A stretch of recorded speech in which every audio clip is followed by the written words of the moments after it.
architecture, that's tonight. Site design and landscape on next Tuesday, followed by construction, or you might call it carpentry even, in the final session.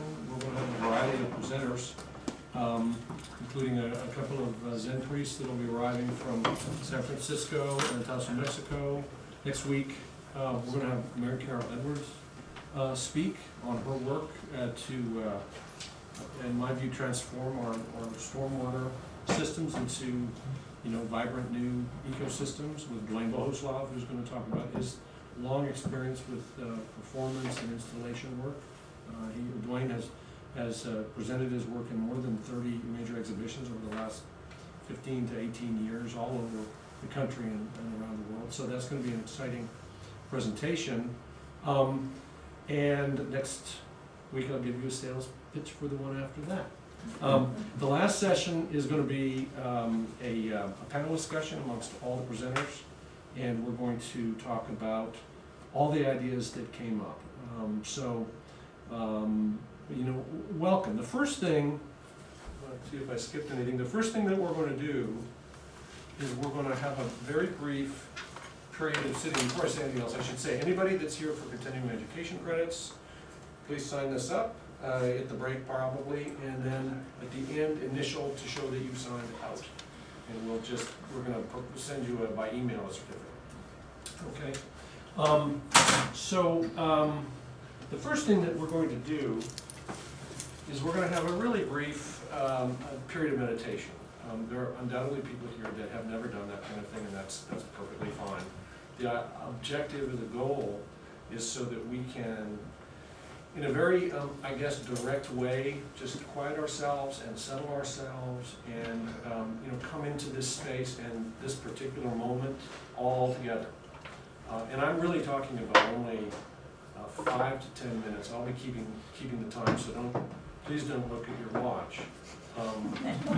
Well, I just saw something the other day of, this is what my parents think I do, this is what my yoga teacher thinks I do, this is what my Buddhist teacher does, and this is what I actually do.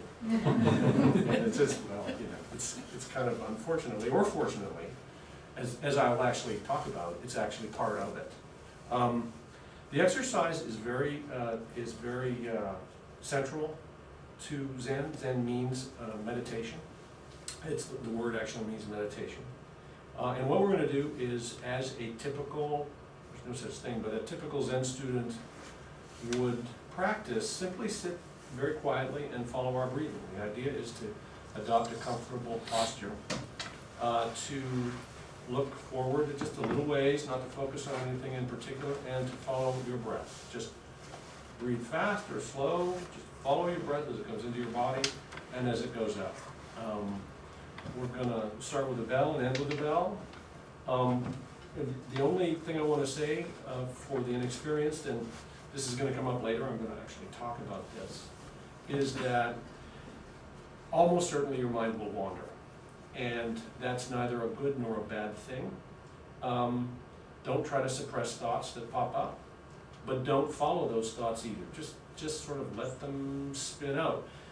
If you were to be sitting in a meditation retreat for a week, after the first 3 days, you couldn't really think much anymore, probably, possibly. But the need to actually get past those thoughts diminishes. In a 10-minute period, it's not going to.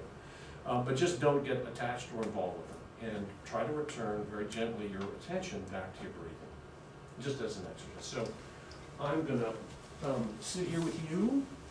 I'm going to ring the bell. And when I do, just please do that. I'm going to take my watch off so I can watch it. So everybody ready? Okay.